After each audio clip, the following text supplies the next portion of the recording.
première session, et comme j'ai des cheveux blancs, ils m'ont pris 4 tiers temps pour être sûr que je tiens jusqu'au bout.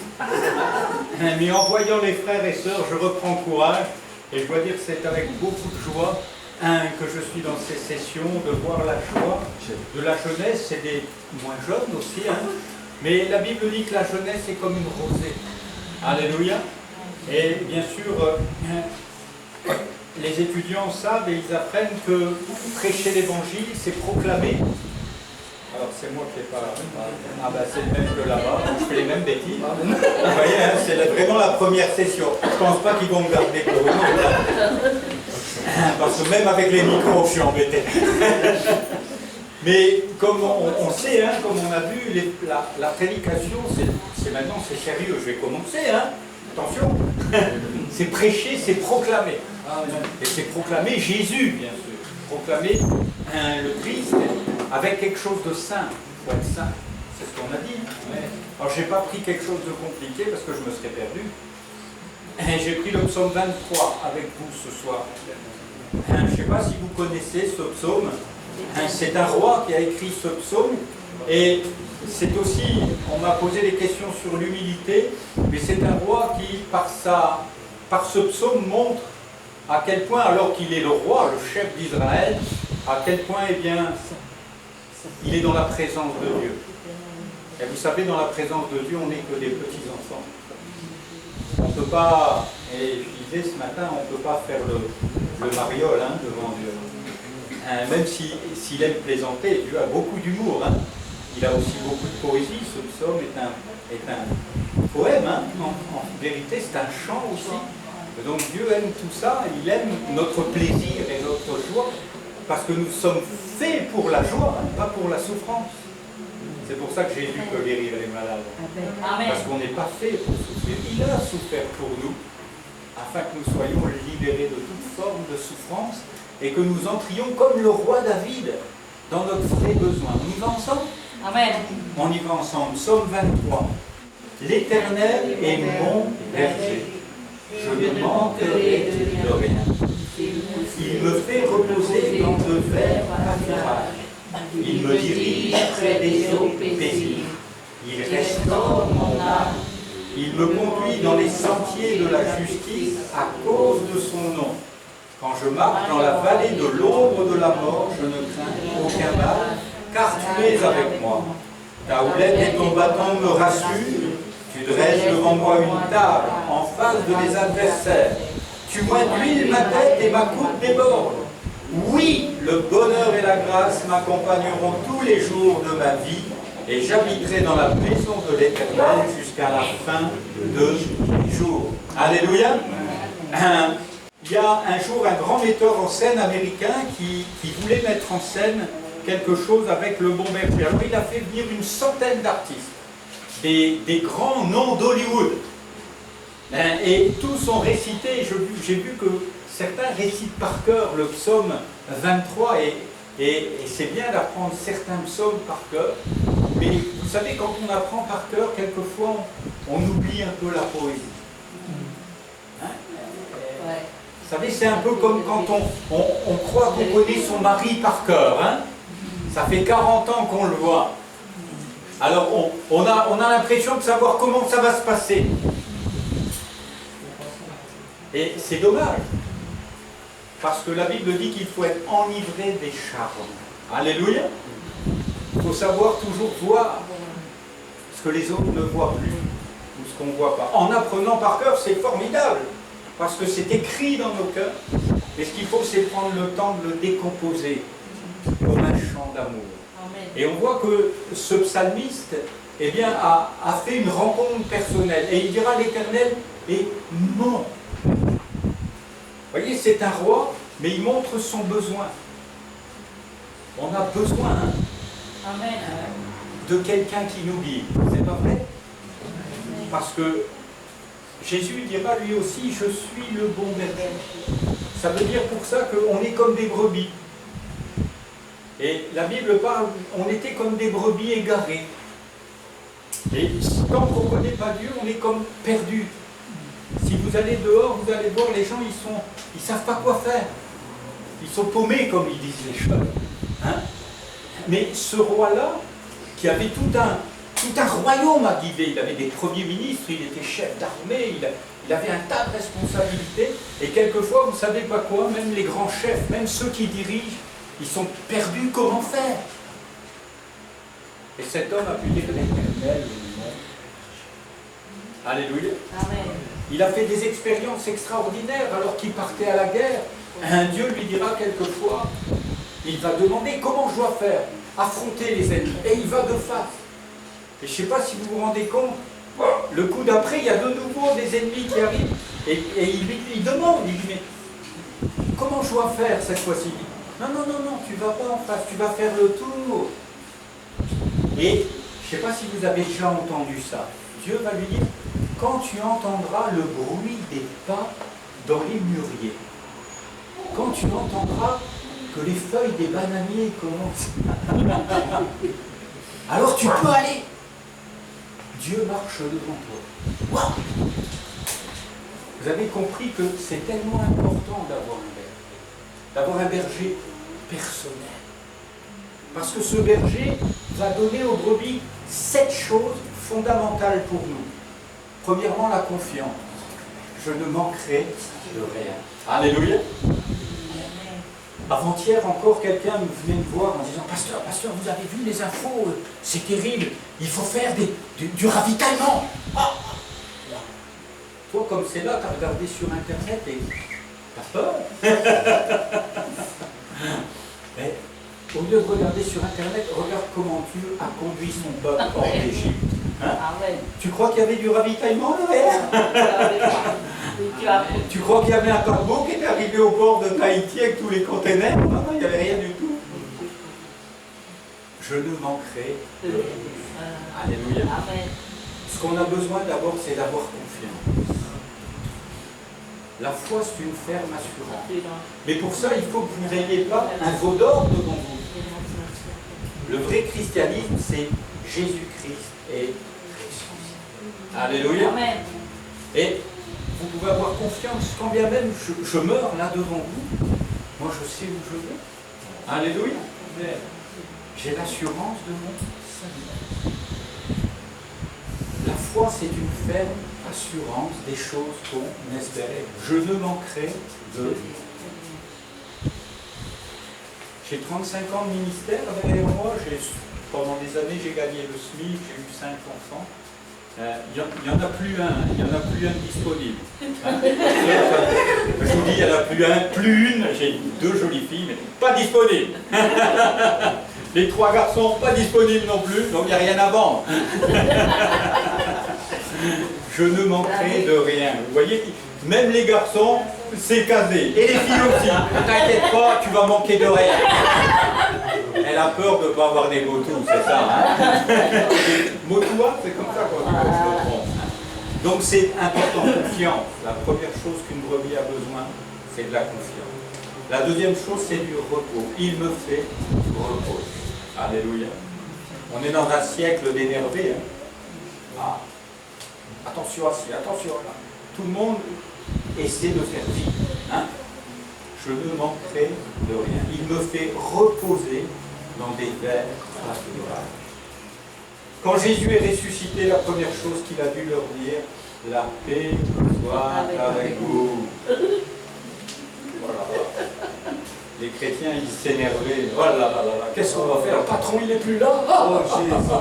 Et quand ils ont crucifié Jésus, qu'est-ce qu'ils vont nous faire? Oh, Jésus se lève, il a paix.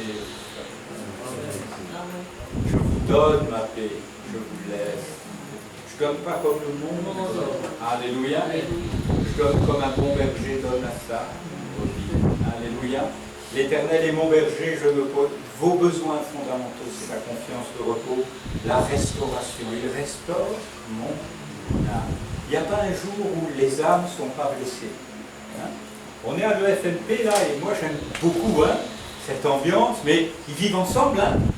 Alors les sœurs, elles sont toutes là à dormir ensemble. Je ne sais pas comment ça se passe le soir, ça doit chamailler un petit peu. Hein? Et toi, alors, c'est vrai qu'il y en a 4 encore à taser, hein? Mais moi j'en ai encore une aussi. Hein? Et ça peut parler. Hein? Mais il restaure mon âme. Alors, il y a la bienveillance, bien sûr. Mais il n'y a pas une journée qui se passe où on n'est pas blessé par un mot, par une phrase, par une incrédulité, par ce monde, parce que Dieu ne nous a pas retirés du monde, mais il nous a laissés. Et pourquoi j'ai tellement besoin de ce bon berger? Parce qu'il restaure mon âme. Alléluia. Il y a beaucoup de gens mariés ici, hein? Ah, quelquefois il y a des mots, hein? Ça fait mal. Et le Seigneur il vient, ah, je t'aime ma chérie. Tu as que des mots d'amour pour moi. Alléluia. Amen. Et même si on a un qui n'est pas tout à fait d'amour, on le retire, celui-là de la panoplie. Hein? Et il restaure mon âme, parce que l'amour ça se cultive. Hein? On peut cultiver bien des mauvaises choses dans nos vies. On a peut-être cultivé, vous étiez autrefois des enfants de colère, vous avez peut-être cultivé la colère. C'est maintenant que tu arrives et puis tu es toujours en retard. Mais maintenant nous sommes des enfants de lumière. Alléluia. Il restaure mon âme. C'est le besoin fondamental d'être restauré en permanence. Et c'est pour ça que Christ est ressuscité, pour nous délivrer du mal. Dimanche, si vous êtes là, je préparais un message sur la délivrance. On voit bien que la délivrance, ce n'est pas pour les posséder seulement. C'est pour toutes les blessures, les plaies de chaque jour, les abus spirituels, les abus au travail, les abus sexuels, les abus en toutes sortes qui blessent l'âme et qui nous laissent KO.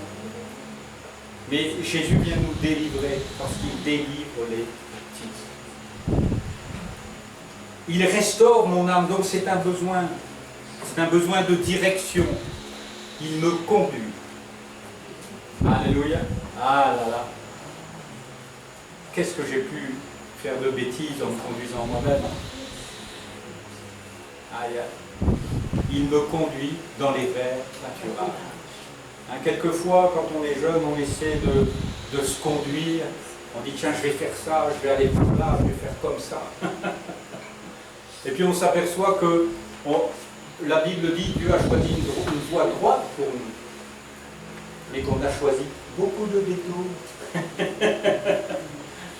Je ne sais pas, vous êtes comme moi, on est de la même nature, hein, mais il me conduit dans les fers naturels.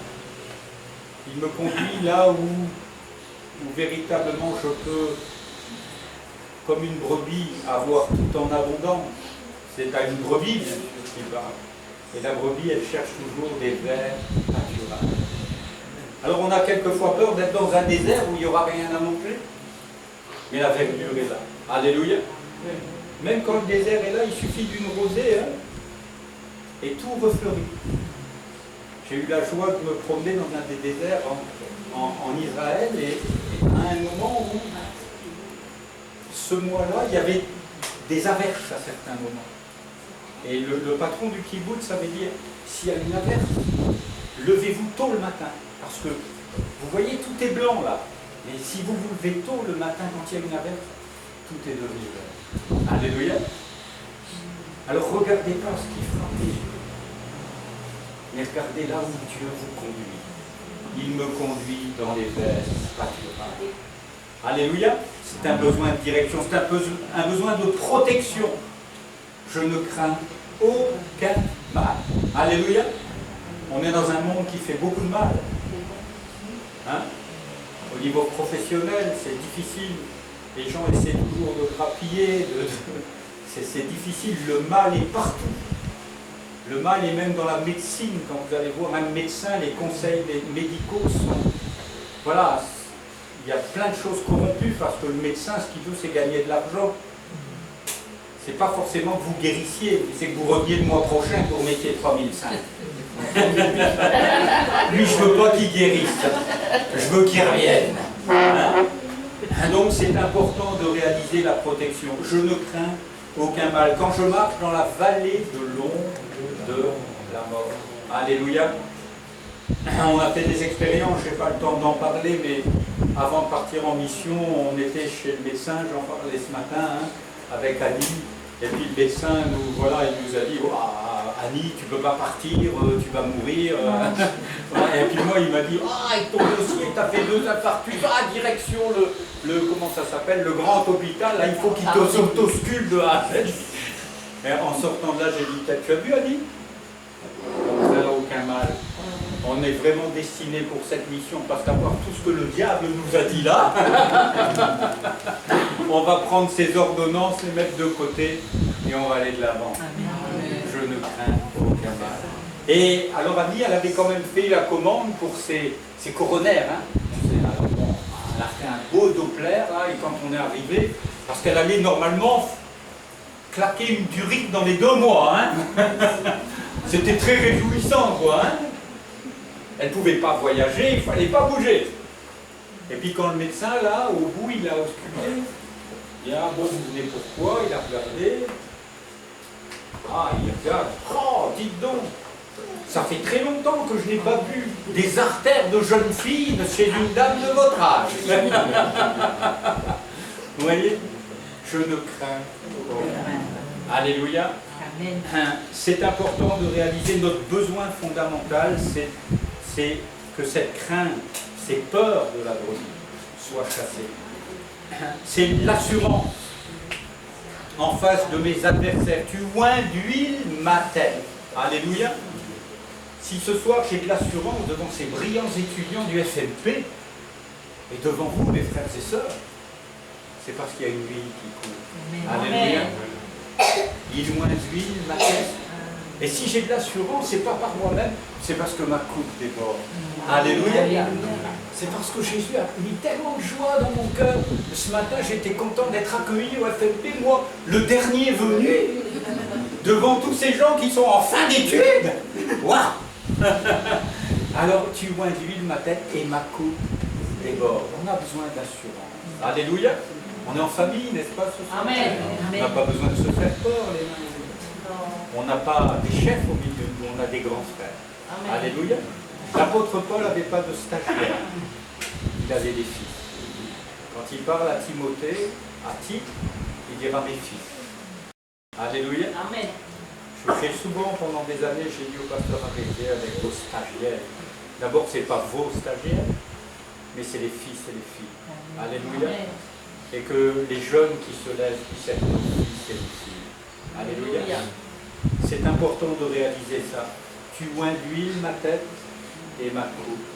Vous savez, je suis né de nouveau à Dunkerque dans une église où il y avait 800 personnes. J'étais tout jeune, tout blond, tout beau. Ah, ce qui paraît, hein. C'était encore plus beau quand je suis né, parce que ma maman me disait c'est le plus beau des bébés. Et moi, j'avais pas de miroir à cette époque-là. Je ne peux pas vous dire si c'est vrai. Hein. En tout cas, pour elle, c'était vrai. Et vous avez besoin d'assurance. La brebis a besoin d'assurance. Elle a une protection absolument sûre et elle a cette onction. Elle est gardée par le ciel. Et elle est gardée pour être dans le troupeau. C'est l'apôtre Paul qui dira, ayant fait un long voyage et étant arrivé près de Rome, il a perdu courage. Et la Bible dit, voyant les frères, il a repris. Alléluia. Vous savez, quand je vois tous ces jeunes du FMP, moi je prends courage. Alléluia. Et ce matin, je leur disais, ouais, il y a des vocations pour aller ouvrir les marquises. Il y a des vocations pour aller ouvrir dans les Tuamotu. Pasteur, il y a des îles où il n'y a plus que 800 personnes. Qu'est-ce qu'on va faire avec ça? Mais je dis, si tu as 800 personnes qui se convertissent, tu auras beaucoup plus de monde qu'à Tagarao. Et tout le monde viendra te voir. C'est pas vrai? Alléluia. Et vous ne croyez pas que c'est possible? Amen. On disait des 12 apôtres, voici ces gens ont bouleversé. Tu oins d'huile ma tête et ma coupe déborde. Il suffit d'y croire. Alléluia. Amen. Et Dieu nous donne en abondance. C'est un avenir. Non seulement tu oins d'huile ma tête et ma coupe déborde, mais en plus de ça, Dieu lui-même dira et montre l'avenir. Et il place, oui, le bonheur et la grâce m'accompagneront tous les jours de ma vie et j'habiterai dans la maison de l'Éternel jusqu'à demain. La brebis, elle est éternelle. Alléluia. Je suis venu pour que mes brebis aient la vie. En abondance ici-bas, mais déjà la vie éternelle. Alléluia. L'assurance de la brebis du Seigneur, c'est pas qu'un jour elle passe à l'abattoir, mais c'est qu'un jour elle va au ciel. Amen. Alléluia. Amen. Est-ce que vous avez cette assurance-là? Alléluia. L'Éternel est mon. Qu'est-ce qui voudrait que Dieu soit son berger?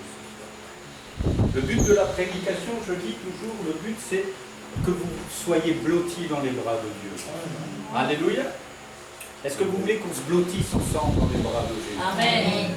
Comme David, ce grand roi, imaginez-le un peu, il est à la cour et il a eu toutes les audiences. Et le soir, il dit, ah, moi aussi j'ai besoin des bras du Père. Alléluia. Amen.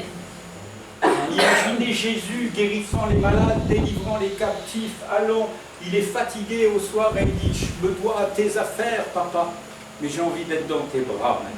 Alléluia. J'ai envie que tu restaures mon âme. J'ai envie d'être apaisé après cette journée. J'ai envie d'avoir cette confiance renouvelée. On se lève ensemble et on se met dans les bras du Père. Vous voulez? Alléluia. Allez, on se lève. On va prier le Seigneur. Je vais peut-être développer un tout petit peu là. C'est pas fini encore. On attend. Bon. Alléluia. Alors on a le temps d'entrer dans la présence. Vous savez que Jésus a ouvert une nouvelle et vivante. Il l'a inaugurée au travers du voile pour que ses enfants aillent jusque dans les bras de Papa. Alléluia. On n'a pas un Dieu qui nous frappe ce soir. On a un Dieu qui nous accueille. Alléluia. Seigneur, nous te bénissons parce que nous sommes comme des brebis, Seigneur. Et on a besoin de sentir tes bras ce soir. Nous ne sommes pas nous-mêmes équipés, nous n'avons pas un équipement en nous-mêmes. Mais nous pouvons, Seigneur, croire. Nous pouvons être fortifiés dans la foi et nous approcher de toi. Au travers du sacrifice de Jésus, tu as donné ta vie. Tu es toi le bon berger. Tu as donné ta vie pour que chacune de tes brebis rentre directement dans la vie éternelle. Et nous voulons nous serrer, nous blottir dans tes bras. Parce que dans tes bras d'amour, Seigneur, nous avons la guérison. Nous avons la restauration de tous les maux malveillants qui nous ont été communiqués. Toutes nos souffrances sont là, mais Seigneur, c'est toi qui nous portes et qui nous libère ce soir. Étends ta main sur mes frères et sœurs, glorifie-toi. Étends ta main sur ce FMP, Seigneur, sur ce stage, Seigneur, sur tous ceux qui viennent te chercher plus près encore. Accueille-les dans tes bras, Seigneur, fais-leur goûter ta grâce absolue, plus excellente que tout. Et que ton nom soit béni, Jésus. Amen. Amen. Alléluia. Juste un instant, peut-être. Juste une petite musique de fond, là. J'entends un piano. Voilà, juste tout doucement. Serrez-vous dans les bras de Jésus. Alléluia. Dans le silence, la prière silencieuse. La brebis qui se laisse emporter, qui se laisse caresser. On n'a pas besoin de se débattre, on est dans les bras de Dieu. Alléluia. On peut lui faire confiance. Aucun mal ne nous arrive. Juste une paix complète.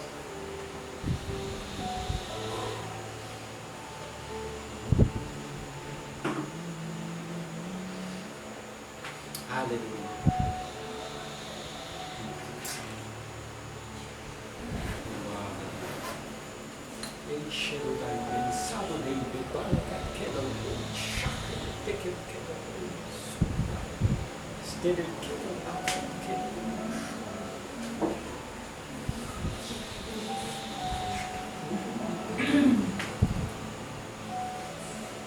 Maintenant tu moins d'huile la tête de tes enfants. Tu les moins de la guérison, de ta paix, de ta grâce.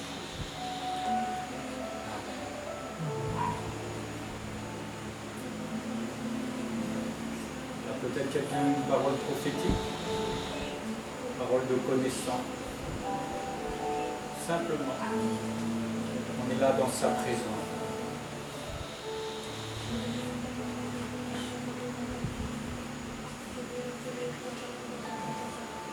Quelqu'un peut juste dire Jésus, je t'aime. Oh Jésus, je t'aime. Il n'y a personne comme toi. L'amour de Dieu est sur toi. Et il passe sa main sur toi au long pour te dire, me voici, mon enfant. Je te serre dans mes bras. Je te déverse mon amour. Ne t'inquiète pas. Je serai toujours avec toi. Peu importe ce qui va t'arriver. Peu importe ce que les gens disent de toi. Je serai toujours ton papa. Je serai toujours celui qui t'a créé. Celui qui t'aime et t'aimera jusqu'à la fin. Amen.